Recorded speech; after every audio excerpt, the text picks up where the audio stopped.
তো hello everyone, কি অবস্থা সবার? কয়েকদিন আগে তো আমার বার্ষিক পরীক্ষা শেষ হয়ে যায়। এখন আমি একদম ফ্রি। এই ছুটি কাটানোর জন্য আমি আমার মামার বিয়েতে গিয়েছিলাম। এদিকে হচ্ছে আমি ঘুম থেকে উঠি, নাস্তা করে ফেললাম, তারপর একটু বাহিরে গিয়ে স্টেজটা একটু ঘুরে দেখছিলাম। এখন তো প্রচুর ঠান্ডা পড়েছে, আর ঠান্ডার মধ্যে বিয়ে বাড়ির মজাটাই অন্যরকম। রাতে আমরা কাজিন সবাই বসে মেহেদি পড়ছিলাম আর অনেক আড্ডা দিচ্ছিলাম। আর এটা হচ্ছে আমার মেহেদির ফাইনাল লুক। কেমন হলো তোমরা কমেন্টে জানাও। আমরা কোনো মেহেদি আর্টিস্টের কাছে মেহেদি দিইনি, আমরা নিজেরাই পড়েছিলাম। আর আমি ঘুম থেকে উঠে হচ্ছে আমার মেহেদির রং কেমন হলো সেটা দেখছিলাম। এদিকে দেখি খুব সুন্দর আমার মেহেদির রং চলে এসেছে। আর এখানে হচ্ছে আমি উপরে উঠছিলাম একটু সাজুগুজু করার জন্য।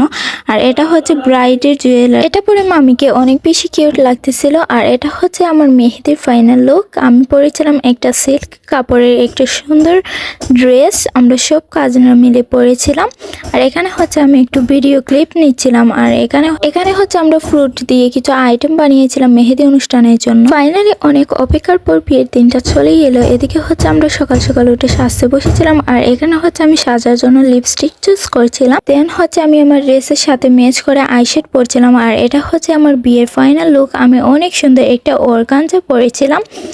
আর কেমন লাগছে আমাকে তোমরা অবশ্যই কমেন্টে জানাও। আজকের জন্য এতটুকুই, বাই।